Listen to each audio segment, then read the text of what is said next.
¿Qué tal, chicos? Y bien, llegamos a esta parte del curso en que vamos a tocar ya la Constitución que actualmente nos rige en nuestro país, es decir, la Constitución de 1993. En la clase pasada y antepasada habíamos visto, habíamos hecho un recorrido, ¿no?, de estas 12 constituciones a lo largo de toda la historia republicana del Perú. Y esta es la actual, la Constitución del 93, y esta es la que vamos a analizar, y es la que les estoy dando un link, si que no lo pueden comprar en una librería por ahí de sus casas, porque eso te lo venden, es un libro pequeño, ¿no? Que tenemos que saber leer, tenemos que conocer e interpretar. Y a partir de esta clase vamos a conocer muy a fondo nuestra Constitución, qué dice nuestra Constitución, ¿no? Y por qué muchos políticos, ahora que ustedes pueden observar en la televisión, a propósito de esta pandemia en el Congreso, se habla mucho de la constitucionalidad, lo inconstitucional, el derecho constitucional, nuestra Constitución, etcétera, etcétera, ¿no? Entonces, todo eso se refiere a que hay un libro, Ley de Leyes, que es nuestra madre de las leyes, y de aquí parte todas las demás leyes que hasta ahorita están en vigencia, ¿no? Es la Constitución del 93. ¿Ok? ¿Cuándo se dio? Ahí está el año, pues, ¿no? Ahí está el año. Siendo presidente Alberto Fujimori, ¿ok? Al disolver el Congreso, así como más o menos sucedió con Vizcarra, ¿no? Miren, la historia se repite, muchachos, o sea, no crean que no, que es nuevo lo del Congreso, no, ya lo hizo Fujimori ya hace casi 30 años atrás, ¿no? 27, 28 años. Y se convoca un Congreso Constituyente Democrático. Cuando ya te dice Congreso Constituyente es porque van a elaborar una nueva Constitución, ¿sí? Una nueva, ahí está justo, para que elabore una nueva Carta Magna. A la Constitución también se le llaman Carta Magna, magnánimo, o sea, grande, algo que no se puede tocar, algo sagrado, ¿no? La palabra magna viene de magnífico. Magno significa algo grande, lo mejor, ¿no? Pues es una carta, una constitución, así se le llama, ¿no? Carta Magna a nuestra Constitución, ¿no? Y a todas las constituciones de todos los países. Bien, esta Constitución se aprueba, es aprobada en el Congreso, se somete a un referéndum, y en el año del 31 de octubre de 1993, ¿no?, el pueblo peruano lo acepta, ¿sí? Y se promulga el 29 de diciembre de 1993 por el presidente Fujimori y el Congreso Constituyente Democrático, entrando en vigencia el siguiente año ya, ¿no? El 1 de enero, pues, ahí nomás 2 días después. Ahí está la Constitución, que hasta la fecha, ha causado, pues, bastantes peleas políticas, ¿no? Hay un grupo de gente que no quiere aceptar esta Constitución, quiere anularla y regresar a la anterior, que era del 79, ¿no? Otros hablan de generar una nueva Constitución. Ok. Recuerden que al inicio habíamos hablado de qué tipos de Constitución hay, ¿no? Y esta Constitución, a lo largo del 93, de todos estos años, ha sido modificada y cambiada. Cambiada, pero no puede ser, un artículo no se puede eliminar, ni tampoco se puede aumentar. Esta Constitución tiene 206 artículos y ahí queda. Que se puedan cambiar algunas palabritas, sí. ¿Ok? Eso sí se acepta.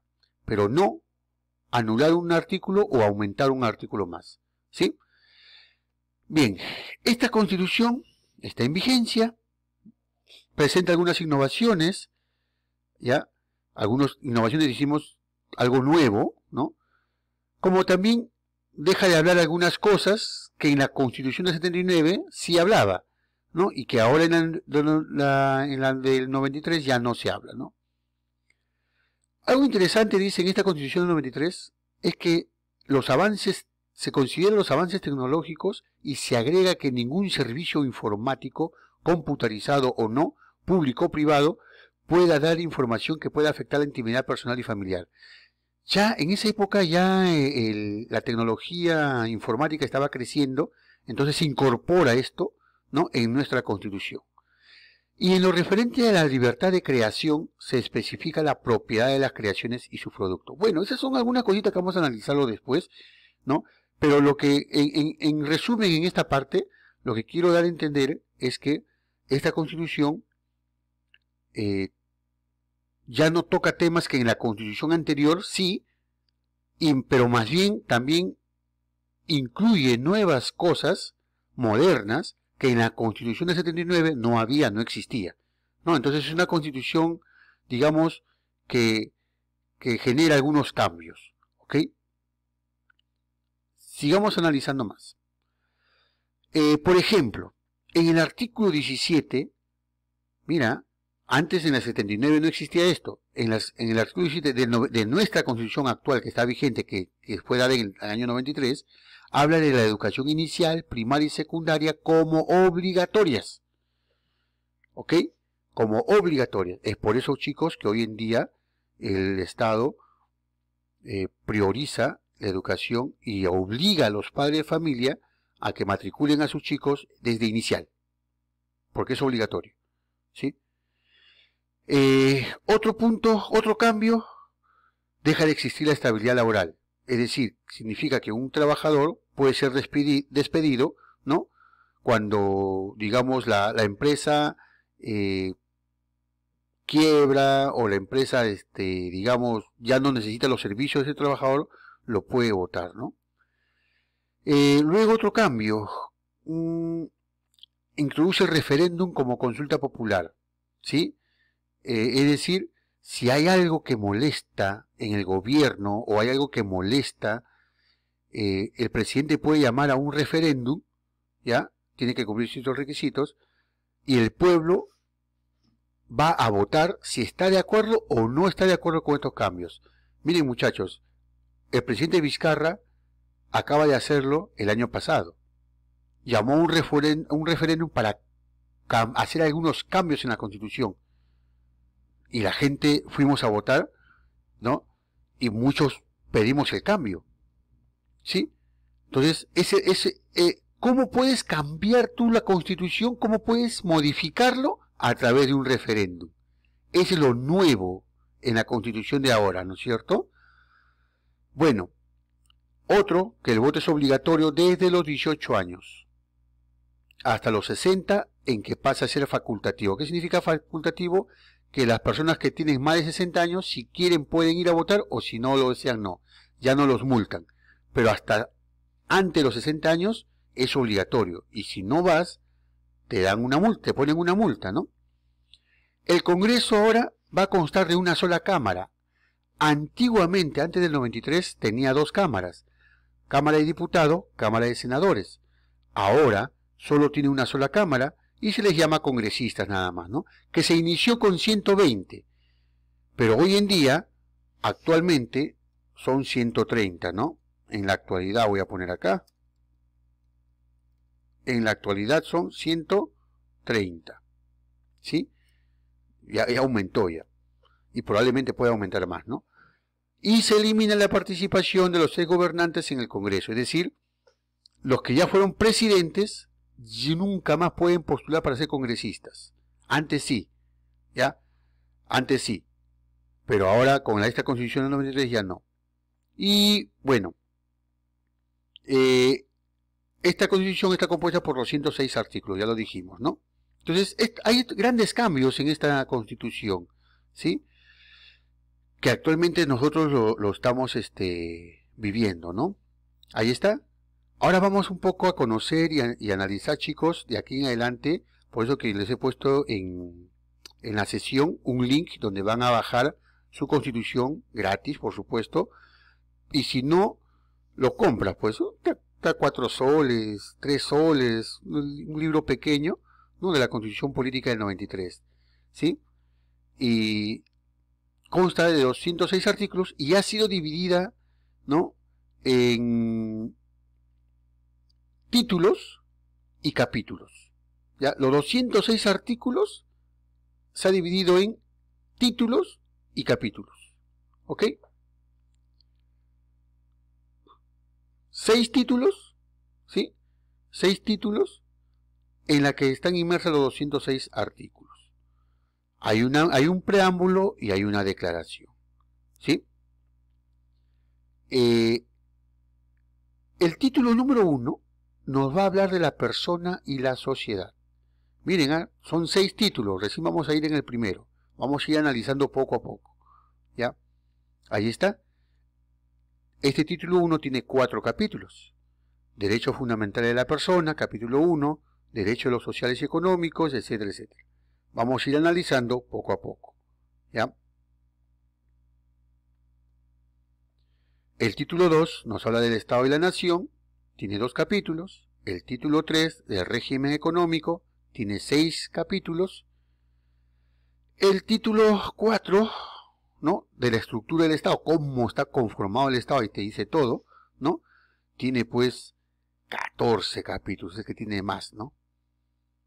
Y por último, el título 5, que no tiene capítulo, y el título 6 tampoco tiene capítulo, ¿sí? Solamente son artículos. Luego las disposiciones finales y transitorias y la declaración. Así está compuesto nuestro Constitución actualmente, ¿no? 206 artículos, todas ellas divididas en 6 títulos, ¿no? Y cada uno su capítulo.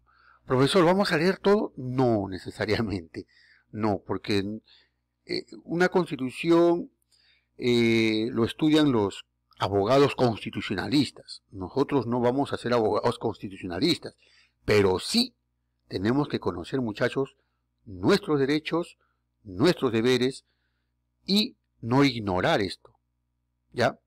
Vamos, sobre todo esta primera parte, ¿no?, donde habla de la persona y la sociedad, nuestros derechos fundamentales, los derechos sociales y económicos, nuestros derechos políticos y nuestros deberes, ¿sí? Y un funcionario público, uno que trabaja para el Estado, cuáles son sus deberes también, ¿sí? Y luego, si nos alcanza tiempo, estudiaremos el título 2, el título 3, ¿no?, el título 4, etcétera, ¿no? Pero principalmente vamos a ver el título 1 en la siguiente clase. ¿Ya? Ahora solamente he querido que ustedes conozcan cómo está conformada nuestra Constitución, a grosso modo, quién lo promulgó, ¿no?, Alberto Fujimori, en el 93, ¿no?, y algunos cambios importantes con respecto a la Constitución anterior, ¿ya? Así, a grosso modo, nada más, a grosso modo.